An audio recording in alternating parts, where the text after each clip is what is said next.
Hi everyone, my tarot people. Welcome to Deep Desert Tarot. I'm Vanessa. I've been reading tarot cards since 2010. I'm gonna go ahead and just call it. I'm kind of an addictive collector these days. I go through phases of like mass consumption. I get tarot fever, and sometimes I buy decks that are wildly outside of my self-conception as a tarot reader, and just, you know, tastes. I like to try on different things, and I've accrued kind of a mass, and I'll go ahead and just put them. We're gonna look at this deck, this Tarot of the Sweet Twilight by Christina Benintende. We're gonna go over this first, but I'd love to show you the decks we're gonna go over today, because this is just volume 1. Y'all, I got so many decks that confound and twist me all up that we're gonna take some time to get through this series, this decks that make you go series. This will be in volume 1. If you know these, if you have these, I'd love to hear your takes on them. I welcome discourse. I'd love to be in forever running conversations with fellow tarot travelers. That is a big part of why I started finally doing this after thinking about it for so long. Decks that make me go, I'm gonna include decks that straight up I just don't get it. I don't get it and I want to get it for some of these decks. I don't get it and I don't want to get it for some of these decks. I might even look to rehome some of these decks. If you guys, I will let that be known as I do the walkthrough and list them in the description, and you can let me know if you're interested, if you'd like to swap, or if you'd like to pay me a nominal fee, because they are in great shape, and it would help me cover shipping and just kind of go towards maybe getting new decks. So let's get into it. This is a deck, Tarot of the Sweet Twilight. It's a Lo Scarabeo deck. It's pretty thin. It's pretty playing card like. It doesn't have the texture of a playing card necessarily. It's very, very slippy, pretty thin. It's got the laminate on it. It's a pretty standard, I'd say more standard playing card size. And it does, like a lot of Lo Scarabeo decks, have the very impacted kind of top and bottom, the borders with the different languages, which, you know, you might love that and you might not.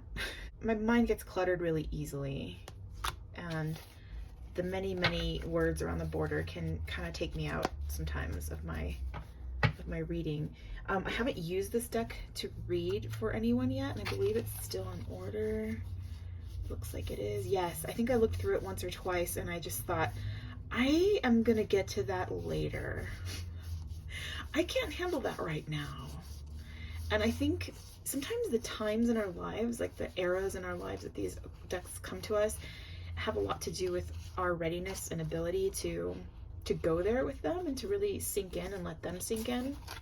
And I got this deck just maybe a month or two after moving from my home state to a whole new state, a very different place. And I think there was just too much newness and like too much surreal quality in my actual real life for me to engage. It was like a surrealism overdose, I think. So I don't know that I've given these a fair shot, but I want to. So this is a deck that I don't get, but I really want to get it. I want to put the work in, and making this video is a step in that direction. I've kind of, you know, I'm touching them again. I opened the box. Speaking of which, this is the box. I don't usually go on too long about boxes, but I think this one's interesting for some of the choices of what to include. I mean, you have such limited space on a box, so the choices really mean something. And we'll find out. This is clearly a swords card. I'm not sure which one. We'll find out what choices they made for what they wanted to represent, you know, the whole deck on this box. But what I really was drawn to were these little kind of little one-liners on both sides of the box. So this one says, "Growing is like dying. 78 Arcana, sweet and sad, with instructions." That is like, man, that is 4 words that just are like a bullet of truth to the heart. Like, I really feel that. And I didn't see this the first time that I looked at these cards. I had such a fast mind when I looked at them the first time that I missed that, and I kind of love it. It's true. There's a lot of truth there, hard truth. And I think that's going to be a theme for this deck, is like, truth is bittersweet. I think that's a big theme and a big driver in this deck. So here's the other side. The sweet sadness of innocence, an enchanted world that reawakens at twilight and dies with it, gathering within all souls in love. So, you know, do I get that? Not really. It's kind of like a poem that you feel, but you don't logically totally get yet. I have to sit with it for a minute. And interestingly enough, this poetic sensibility seems confirmed by the choice of quote up here on the top of the box. It's a W.B. Yeats quote. Outworn heart, in a time outworn, come clear of the nets of, oh man, my eyesight is bad, of something, of wrong and right. Laugh, heart, again in the gray twilight. Sigh, heart, again in the dew of the morn. Oh, that's beautiful. Okay, Yeats, I see you. I might have to revisit that particular Irish poet. Okay, so let's put the box off to the side, and now let's actually, 7 minutes into this video, get into the cards.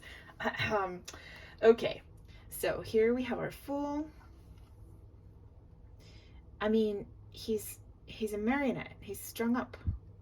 What's up with that, I say? Because when I think about the Fool, I think of a kind of freewheeling freedom, and you just have to be careful. And I feel like almost in the Fool's journey, you grow those strings as you go. And in some ways, the Minor Arcana is the story of like renegotiating all those strings, deciding which ones you want to keep and which ones you need for now and which ones to let go of. Maybe that's a working thesis. But I just want to look quickly at the book. The Fool wishes to march to his own drum. Between the distractions and road bumps, though, he wonders, how free is he really? So here's your booklet. You get a sense of how much information you get. It's only thick because it's got so many different languages in it. But so I feel like this kind of complicating the Fool card is going to be something that we see happen again in this deck. Again and again in this deck. So here we have our Magician.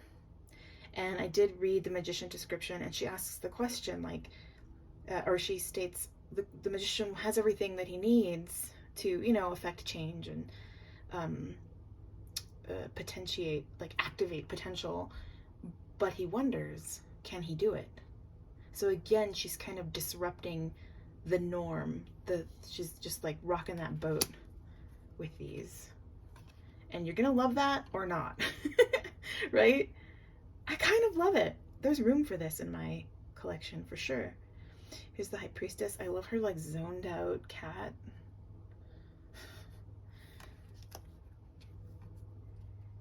And here's the Empress. She seems, I mean, she's so watery. She's holding the earth and her body's in the water.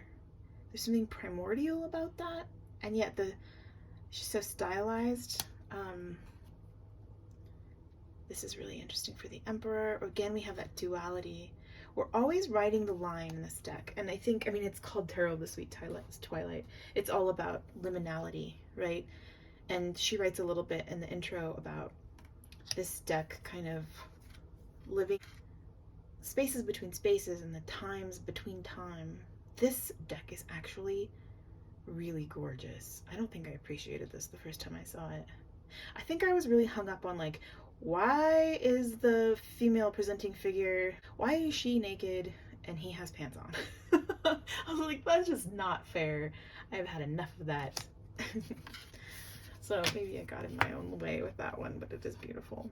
That little plot that they're floating on is just so good.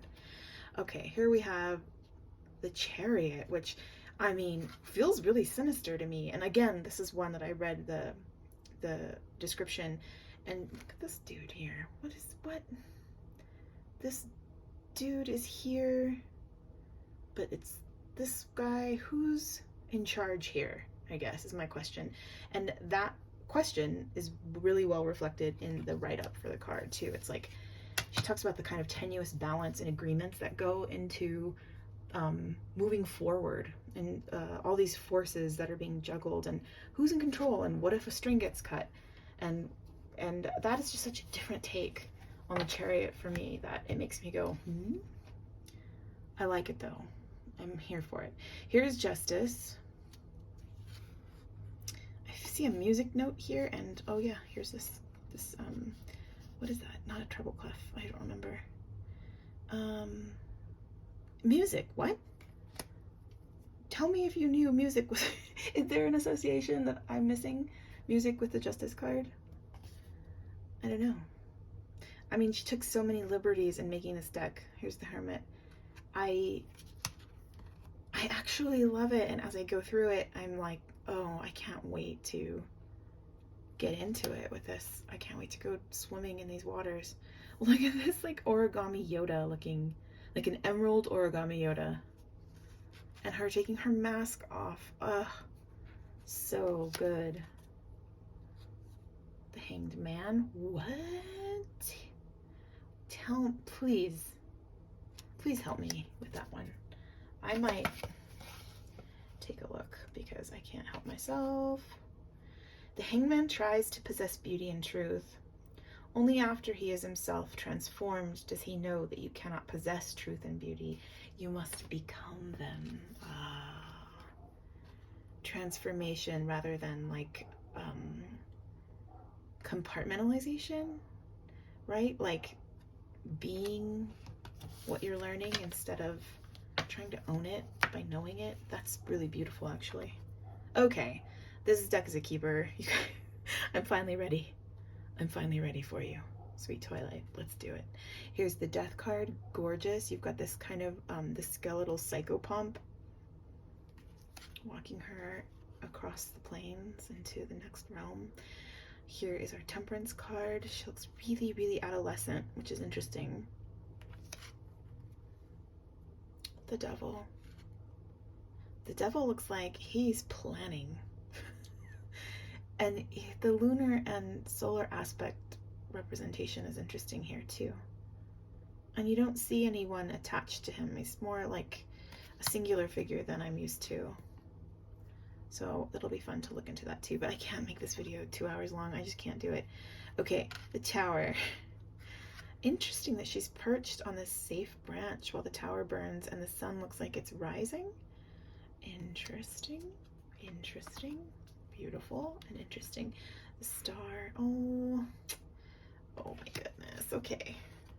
The Moon. Such a great card. I think the Moon was one of the cards that got me to buy this deck. And thanks a lot. No, truly thank you actually to Lisa Pepez. She was doing a say yes to the deck with another tarotista, and this was one of the decks that she was looking at. And I saw it and I just was like, I need to know more. What's going on here? So it was one of those decks that you kind of, here's Judgment, buy on someone else's whim almost. Like, but there were just a few images, and the Moon was one of them that I was like, I gotta have more time with that. Do you know that feeling where you just want more time with the deck? You're not even sure how long it will be, you just know you need time with it. So here is the Ace of Cups, or Chalices it's called here. It's really gorgeous, you guys. I was really stunted, I remember too, during my first go through with the skull on the cup. I was like, what? No. And I think as I go through this now, I needed some stability and normalcy and easy gentleness at the time that this actually arrived and got to me. And I was not prepared or ready or wanting to consider the implications of a skull on the Ace of Cups. I wanted to keep the Ace of Cups beautiful and uncomplicated. Two of Cups is really cute. Here's our 3. This was another one that I was like, wait, what's happening? And then I realized the 3 is our central figure here, and these 2 little squirrel figures that she's hanging out with. 4 of chalices. So good. Really good. She's got that cup on the end of a fishing line. Yeah, they're just really like dreamscapes, you know? They're very smoky and hazy. The surrealism is not shy. They've got that dreamlike quality, that liminal worlds between worlds quality. Definitely, you feel worlds are meeting in this space. Here's the 6 of Cups, and you have this big bear. What? Tell me more about that. 7 of Cups. Ooh, wowzers. So again, really not used to this kind of image for a 7 of Cups, right?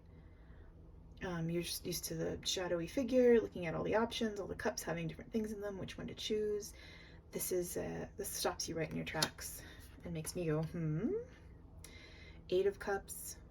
Okay, we get the sense of leaving. How is she gonna leave? She's attached to the tree by her hair. So who's leaving, really, in this one? I mean, really, really thought-provoking, really evocative. 9 of Cups. Yeah, I don't know what's happening in this 9 of Cups. It's beautiful. It makes me think about a lot of different things that aren't usually my 9 of Cups thoughts at all. 10 of Cups. Aw. God, I have felt this way. I know this feeling.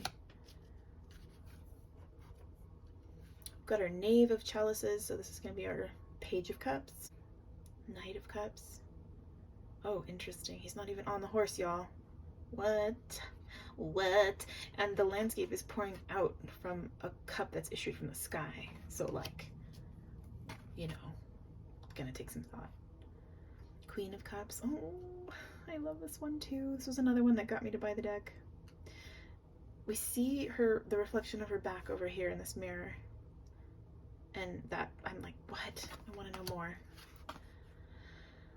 So yeah, just a deck that, what's happening here?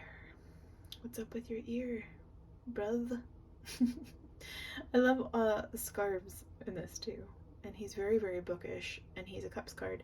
So it gives me this kind of sense of like the air in water, like he's kind of merging those realms, the realm of intellect and the realm of emotions, and he's kind of mastered one by kind of mixing it with the other. That works for me, for a king, for sure. Ace of Pentacles, 2 of Pentacles, 3 of Pentacles,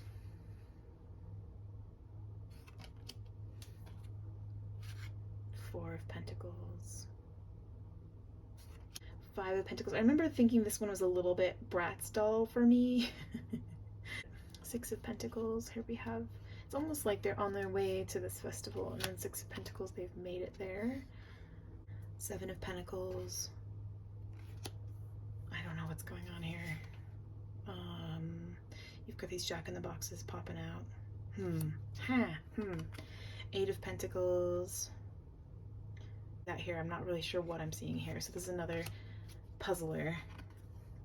And you get this Catwoman figure for the 9 of Pentacles, which is fun. Her purse overfloweth. Okay, all right, sure. 10 of Pentacles, Knave or Page of Pentacles. We have some Amanita muscaria. I'll never forget it. And this winding road. A Knight of Pentacles. It's pretty badass. I won't pretend it's not. A Queen of Pentacles. King of Pentacles. Interesting. What? Okay, what? There's no callback from the Queen. What is happening here? Confounding. Here's our Ace of Wands. It's pretty great. Here's our 2, 3. Love it. The 4, and this was one of the choices for the cover of the box. Oh, this card makes me want to cry a little bit, but I'm not going to. Not today, Satan.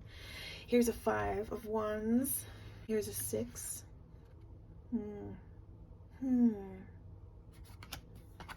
one will take a little time too. I get it though. Here's a 7 of Wands. Really, really gorgeous. Her with her big black cat. 8 of Wands. So I don't get the fast moving energy, that zap lightning quality in this 8 of Wands. So it'll be interesting to read about that. 9. This 9 of Wands does not look wounded or embattled or scarred in any way. This 9 of Wands is like, yeah, I'm basically there. What up? Which, that's fun. It's different. It's fun.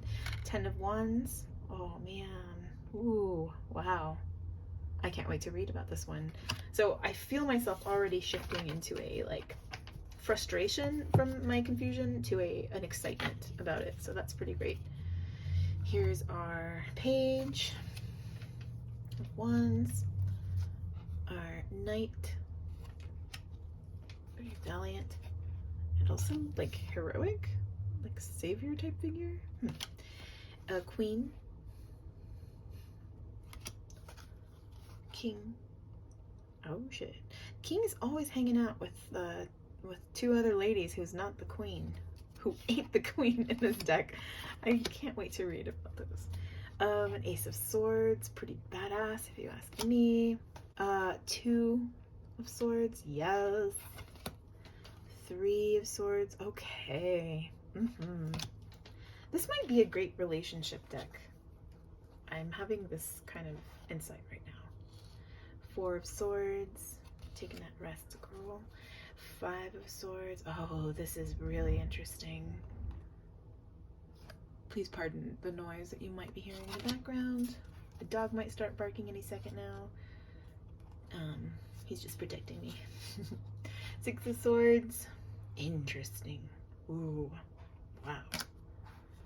She almost kind of has echoes of the Death card to me, so that's interesting. 7 of Swords. This card is just gorgeous. It's just gorgeous. Sometimes you have to see past the prettiness of a card to really like get it. Sometimes I'm stopped in my tracks though by a beautiful card. But isn't that funny that it can be like both an invitation and a little bit of a block for understanding a card meaning? Beauty. Okay, 8 of Swords. Yeah. 9 of Swords. Yes. Feeling it. 10 of Swords. What's going on here? Is she in like a graveyard? I think she is. I like that. It's different. Page of Swords. Knight. Queen of Swords. She's really badass, you guys. She's giving me straight Joan of Arc vibes, and I'm living in a king. What is going on with this king? Is he on a post? Where is that stick going into? So many questions. Okay, that is, wow. That's my Tarot of the Sweet Twilight. If you want to take that journey with me, maybe we can have a study group for this deck. Let me know if you're interested. Okay, number 2 in my decks that make me go, is Tarot del Dios de los Tres, or Tarot de el Dios de los Tres. Whatever works for you. No judgment zone, whatever you can do. It's one of the Fournier decks that I can't seem to stop buying. There aren't really named artists or writers. And another issue I have with this deck, is this book. The Fournier little booklets really kill me. You know, the meanings on these cards, like the King of Cups, normal position, responsibility and creativity, learned person, professional, businessman, a considerate person, kind, reliable, artist, generous, lawyer, scientist. I don't love descriptions like this. They remind me of the Little White Book for the RWS, and I just get like hives. Reversed position, artistic temperament. Okay. Double dealing, dishonesty, scandal, ruin, injustice, a crafty person without virtue, loss, shifty in dealings. My eyes saw shitty in dealings. And for a second I got hopeful. But no, it's just so deterministic and so specific. Here are the cards. I have, these are a little smaller than usual. They're that like Fournier size, Fournier finish. Get the laminate finish, but they're not glossy. So there's not high gloss, but there's just enough for them to be slippy. They shuffle beautifully, and they're so nice and small for these tiny old hands. They are stunning. Do not get me wrong. Okay, whoopsie.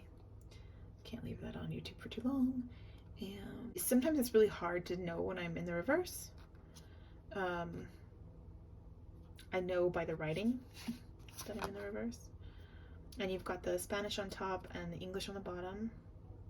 I mean, they're cool, okay? I'm never gonna get rid of these. I will spend my life, what's left of it, just like loving these and just reading them really, really intuitively. There's so much to latch onto, right? But it does, again, disrupt and disturb a lot of my expectations, my RWS expectations. RW expectations. How about that? The Hanged Man is so, I mean, gosh. And I just wish there was more information on each card, like a booklet that could tell me like why you used that god, or tell me what the name of that, you know, deity is. What pantheon are they from? I want to know. So it really whets my appetite. But it's hard to read with them. They're small and they're dynamic and action-packed and like juicy and saturated and all of these great things that I love and want, but sometimes my eye can't even figure out what's going on and it takes me a minute. So I would never try to read for a client with these cards. I do love reading for myself with them when I am in the mood. I noticed that when I'm feeling really agitated or really heartbroken, I just want to know what these guys have to say. Like, I need something strong. They're like a shot of the strongest whiskey, you know? And I feel like the messages I get with them are very ethereal and very cosmic and very ancestral at the same time. They've got that kind of duality. Like, their head is in the stars, but their feet are like in deep in the soil. These cards. So that's, I could keep going, but I think you get the gist, and and we need to keep moving, don't we? Oh wow, that card is woo. Okay, she's gonna stay on top because we gotta do some Queen of Swords meditation with this card later today. Yes, yes ma'am, yes goddess. Deck number 3 in decks that make me go is the Samiramay Tarot. I might be saying that wrong. I'm sorry if I am. Forgiveness, please, always. It looks like the Vieux Monde Express published these. I don't know. I don't know if I got... I've seen versions of this deck around. Here's the guidebook. It's another super short, kind of very fortune-telling guidebook. I don't know if I got the real deal on these cards, or if I got, they're so little, I really love how little they are, or if I got falsies, I really don't know. So if you have this deck and you have a larger one and you got it from the creator, please tell me what you think about this deck that I got, because I might have been swindled. It's possible. That would be okay too, you know. We all take our turns getting swindled here and there, but there's just not a lot of artist information. Okay, we hope that this deck brings you clarity and earthly connections. Who's the we? Who are you? Okay, this deck confuses and confounds me. I know that there's symbols that I just need to learn about, but I don't do great with decks that rely a lot on symbology alone. Artwork is pretty important for me, and color palette and mood and expression. These things are a lot faster routes for me into my intuition and that kind of higher knowing.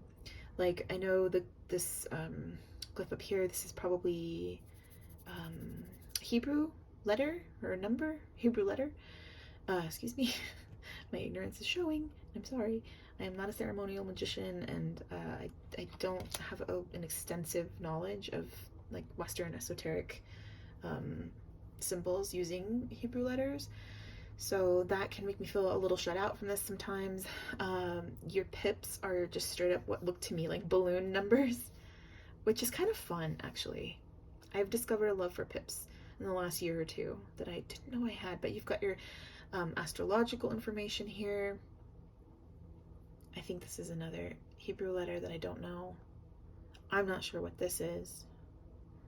I've got like a staff and what looks like maybe kind of suggesting a caduceus. And you've got your gecko, but maybe it's supposed to be a salamander because salamanders are the fire elementals, and it's the wand's fire suit. So, you know,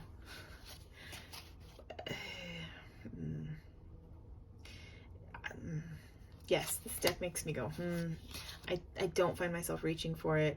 I love the little treasure chest up here on this Knight of Pentacles. But then you've got this snake all coiled up, and you're like, is it treasure? Is it a blessing or a curse or both? I don't know what any of this is. An emaciated hermit. But that's cool. You get the feel that he's removed himself from the world for quite some time. You've got the mountaintops in the background. His head is in the clouds. He's connected to spirit. I just, you know, the sizes and the numbers can change sometimes randomly like this. I just don't really connect so well with this deck, and it makes me confused. And some of the choices I find really bizarre. Let's see if we can get to any. This one, for instance, where did all this superhero clothing come from? Like, why did that happen? When did we shift into that world? I mean, this one's cute, I'll be honest. But, you know, I would be okay with this finding its way into hands that are going to give it more attention and more love. What? So, if you are interested, curious, why? When did the rock star enter the scene? We have superhero, rock stars, comic book characters. Yeah, I think it's just not my cup of tea. And it's, oh my gosh, this one is kind of great though. This King of Wands is kind of great. He's very draggy, and I hadn't noticed that before. It's pretty beautiful. Okay, but, and this Judgment card is actually kind of a hoot as well. But if this is something that you'd like to work with, and you have something you'd like to trade, or you want to pay for shipping and handling, let me know, because I think it's time to let it go. Yeah, and they just feel like kind of dirty to me. Like, they're brand new. I've only gone through them a few times, and I don't know. No, that's not for me. So anyway, I don't want to, here's the card backs. Don't want to talk you out of it if you're interested, you know, but I think this is a deck that I don't get, and I don't think I'm willing to fight to understand it, or to, like, live by its rules, you know, learn its rules and live by them. I think we're just not going to do that. Who's next? Haha. Pink Pain. Dark Inceniver. There are 80 cards in this deck. This is the second edition. The artwork is by Dasha Zeleno.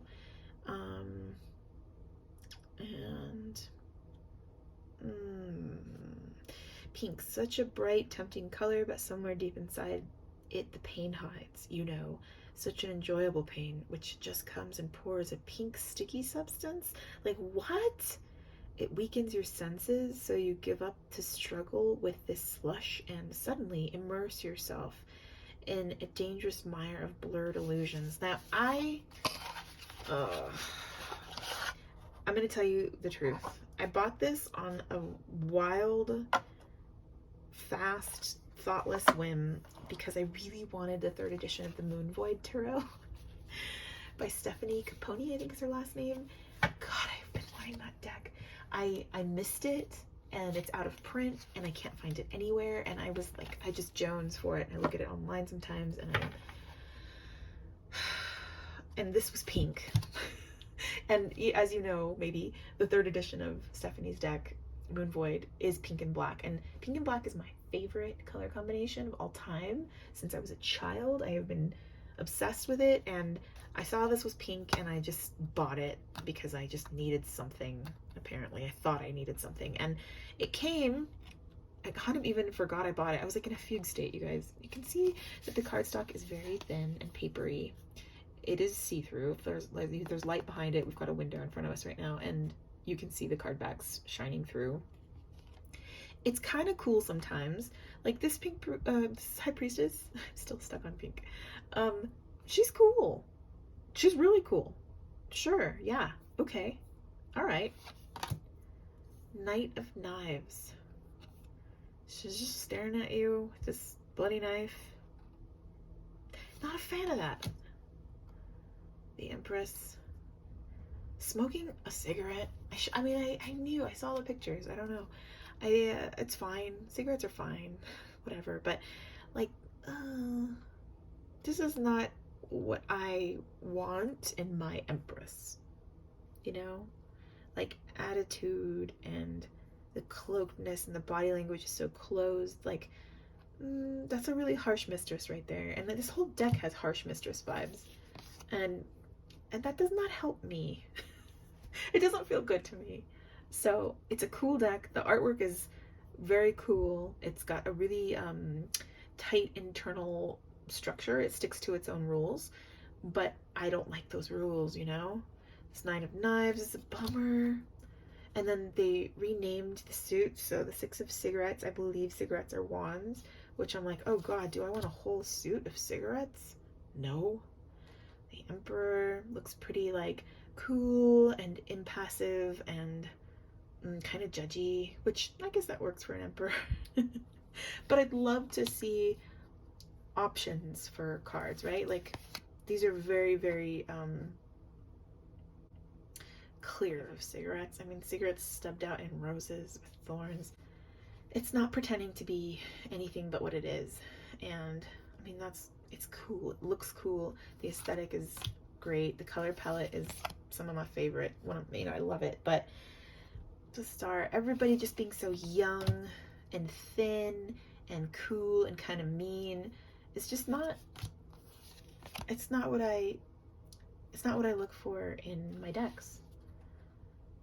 In fact, I think the choices I make in my decks are like, a big part of it is getting away from the young, thin, cool, mean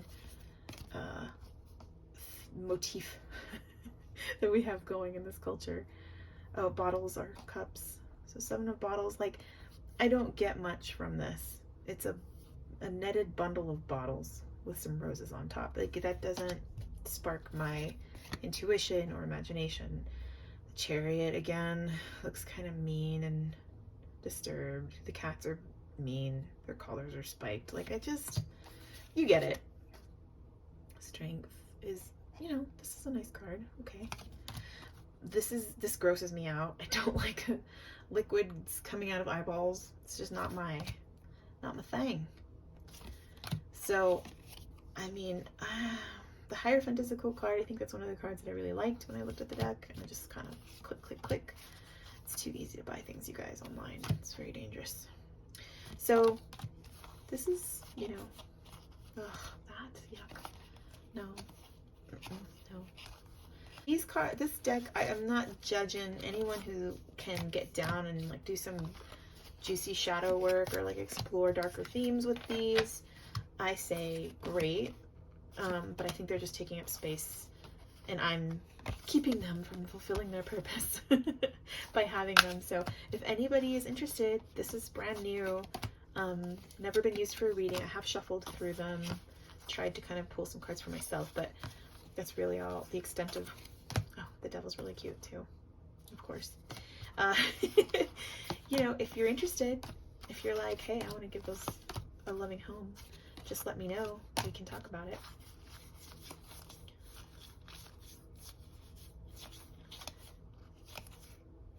All right, there we go. Pink pain. So I think, you know, there's like a masochistic kind of thing going on with these, and you get a guidebook with just some keywords for each card. Oh, pills.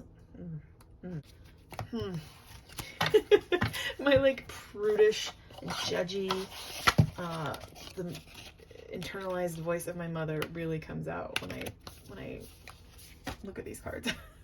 Which, you know, maybe I should work on it. I don't know. Okay, here we have the Vox Arcana, Voice of Tarot, a traditionally innovative collective deck. So this is a Scarabeo deck, 80 cards with a booklet. It is not by just one artist. It is a collective deck, so they took cards from many different artists. And it's another one that I went through once and I thought, I can't do this right now. Huh? I'll come back to it later. And I don't know that it's so much, here are the card backs. I don't know that it's so much the actual images themselves. I mean, this is a pretty, did I drop the, yes I did. Okay, here's the full card. Not a fan of this full card at all. I can't with the like Jughead comic feel of it. It's just not my thing. We've got a very kind of anime style magician. I like that there are constellations in his cape. That's cool. He's got all his tools. He's doing his kind of as above, so below-ish type motion. He's dark, but the sun is bright. A lot of he's like living in shadow, which I think is really interesting. Okay, not a walkthrough, Vanessa. Not a walkthrough. High Priestess, pretty cool. Empress. Okay. Again, it's like the hyper feminized kind of youth culture, like chasing after these ideals. I don't know.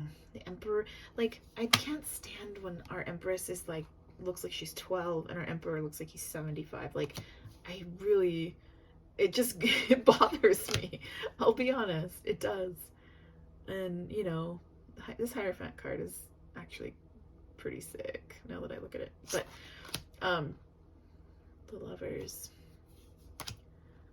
the Chariot, it's cool, it's beautiful. I like the wateriness, so you've got the Cancer, well represented, water sign. But this one is cool too. I think maybe I have a hard time with collective decks, you know? It sometimes the world comes together and really just gels in the most unexpected of ways, but more often I find that I'm really taken out of it because the images are so different in feeling and tone. You know, these coming from the same deck is challenging for me. So these have been very hard for me to connect to and hard to read with, even though each card taken on its own is often really adorable or beautiful or powerful or something. Oh man, this Devil card is rough. That's rough. Ooh.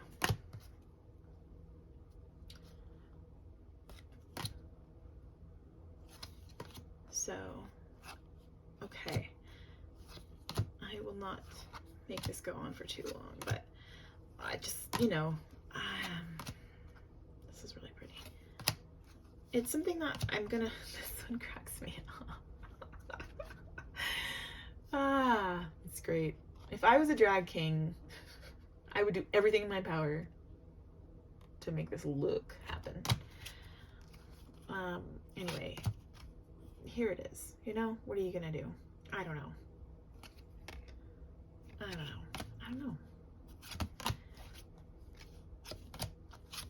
Just feels like, a deck for maybe another time in my life.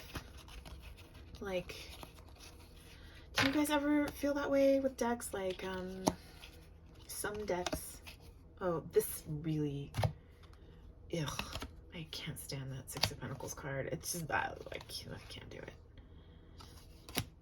Like, I get a really, like, Danny Glover, oh, this is pretty. I'm getting too old for this shit kind of feel when I look through this card. I like this Ace of Wands. I don't know why, but I do. Like, this is for an, oh gosh, see these hyper, like, pumped up bodies, like these, like, juicy, fleshy, hard muscle, like, kind of porny women. Like, I just don't want it in my life. I just don't. Although I do like this Nine of Swords, and I do think this Nine of Swords looks like Vanessa Vanjie Mateo. Shout out Miss Vanjie if you ever watch this. Vanjie. Yeah. Ugh, I don't like this. I don't. Maybe I just don't like. Maybe it's not that I don't get it. Maybe it's that I don't like it. Although I do like this Queen of Swords, and I think if I went through and took out all the cards I liked, that stack would be. Oh, this is interesting. These are element cards. But interestingly, there's only two, so you just get fire and water. Let's get there. I think the pile. Oh, and on the back is earth and air. Oh, that's pretty cool. That's fun. That's fun. I'm here for that. I'll take that. Yeah, I like more cards than I don't in the deck, but the ones I don't, I really, really don't. And I don't know that the world hangs together for me in this deck so well. So here's the booklet. It's in a lot of different languages. It looks like you get a couple spreads. Finding your song's tempo. That's a cool one.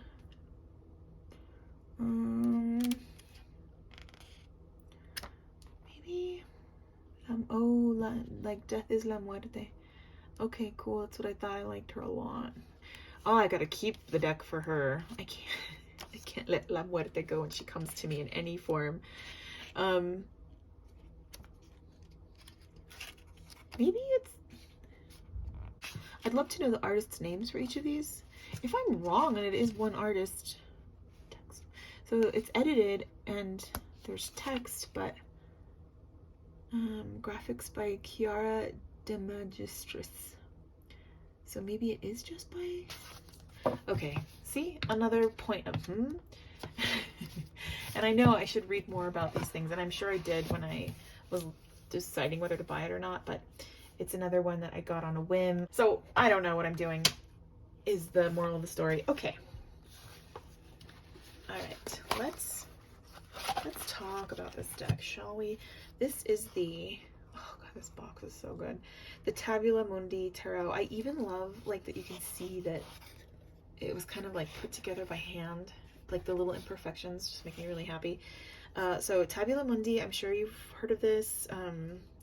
M.M. Malene is the creator. This is the Manus Perfectus edition.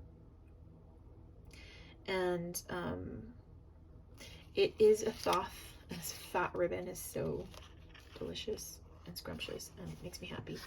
And I just love the mysteriousness of this box. It just looks like an artifact, like a treasure from another time. And, like, again, it's a lot of Western esoterica symbols, and you know how I do. Not great with those. And I've had a lot of challenges with the Thoth deck. I know we all have. This is a theme. It comes up. A lot of us were weird in RWS, some of us in Marseille.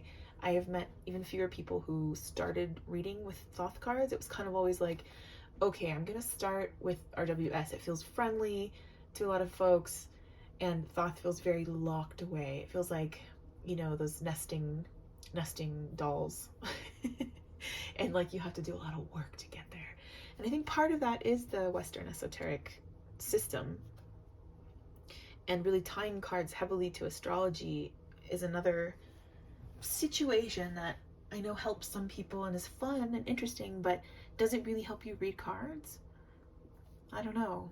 For me, it has been more of a hindrance than anything, but these were so beautiful, and I did get like antsy about, a lot of people don't like these backs. I've heard some tarot tubers kind of be like, oh, the backs. I think they're so sick and badass. I love the backs. I would like love a small wall with this just to stare at it and get lost, but you know, that's me. The abracadabra over and over is pretty great. So, you know, a nod to Thoth and Crowley and whatever. But these are gorgeous. I was scared of getting FOMO. I knew that they were limited and probably going to be out of print, and I just had to have them. And I think the cups suit did that to me. I blame the cups. This Cancerian person needed this card in her life. So these are cards that make me go, maybe I'll learn the Thoth system finally. I read with them for a little while earlier in my reading, you know, career, but RWS just always felt like home, so it's what I would come back to again and again. But a card like this, I mean, this is gorgeous. Ace being the root of the powers of water. You've got that overflowing feeling. The moon is just like bam in your face, full moon. You've got your lotus flowers. I've got everything I need from this card to understand what it means. And the fact that this shell is like nestled in this tree trunk, and there's this hole in the tree trunk, so much mystery there. Like, what's going on in there? Like, I love it. I get it. Great. Yay. So some of the cards are really hit like that for me, right? But it can be very hit or miss as well. Fortune is gorgeous. Five of Cups, disappointment. Hells yeah, feel that. Now, Eight of Discs, prudence. What is going on here? This is like a heating lamp for some eggs. You have your six-pointed star and a flame. Okay. But how is this prudence? I know there's a whole system I don't know, so I need to learn, but I have to say this deck does inspire me to want to learn. It's kind of like I want to crack the code. It entices me. I love the color choices for this deck too. This Five of Swords, defeat, makes me sad.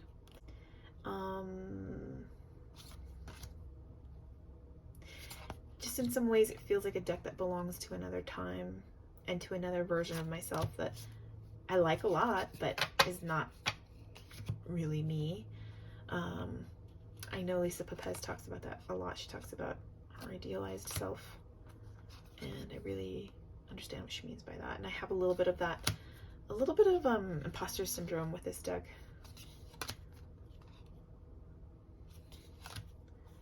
And I just don't find myself reaching for it that often. It kind of like, does it intimidate me?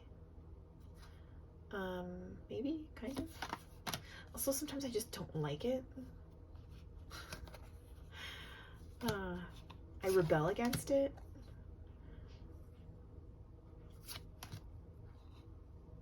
This bothers me. This kind of old world, futuristic and old world kind of mashup irritates me. This is so pretty. I don't like this like Magus DJ. I do love this star card. It makes me want to cry. Yeah, and just such a better treatment of the female form in this too. There is a little tiny bit of body diversity, not that much, unfortunately. This makes me feel confused. I really don't like his weird helmet. I know it's Cancer and he's got those crab kind of claws on his head, but I'm like, eh.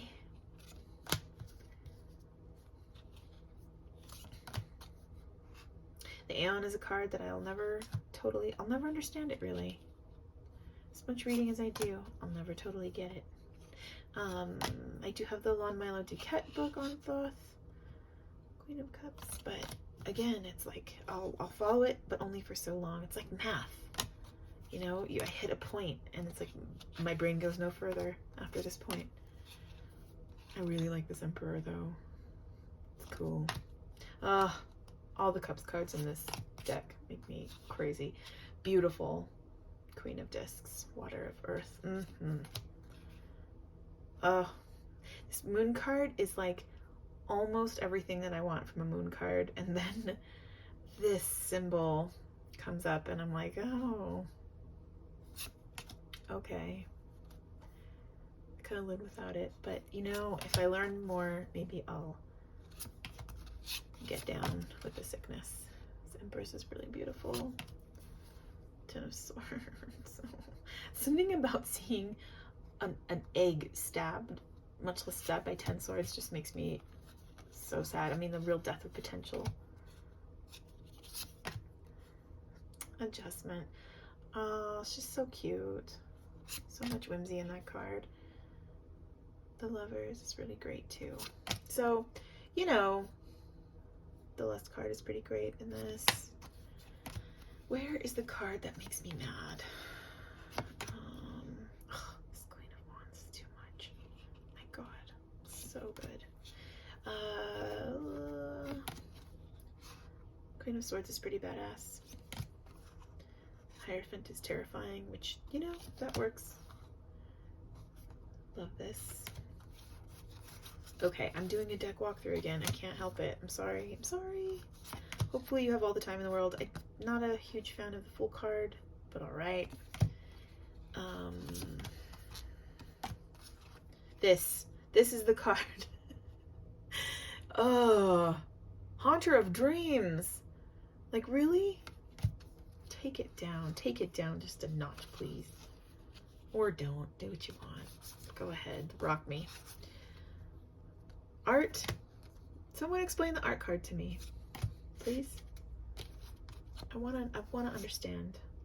Oh, the Sun card is so vivid and gorgeous, and it's so balanced. I love it. So, you know, something about sacred geometry stuff does like get me going. It fills me with a kind of satisfaction or repulsion. Oh, this is cool too. I just know there's so much more going on here that I need to decode, and it makes me feel maybe resentful because I'm lazy. Maybe that's all it is about. How much do you love that we ended on the universe, by the way? That was pretty cool. So yes, this is my Tabula Mundi. It's not going anywhere, but it's making me feel bad about myself. No, I'm the one doing that. I know. But if anyone wants to start a Thoth study group, I will also happily do that. We have actually reached the end, oh my goodness, of this first video. I hope that you enjoyed it. Hi. So I thought I'd do a little FaceTime in here at the end just to ask you, I'd love to know, what are your decks that make you go, do I like it or not? Is it me? Is it the deck? And also I'd love for you to like this video and subscribe to my channel. It's new, I'm growing, I'm excited. So definitely hit the like if you got something from this. Subscribe, share it with your tarot friends, and hope you have a great rest of your day. Bye.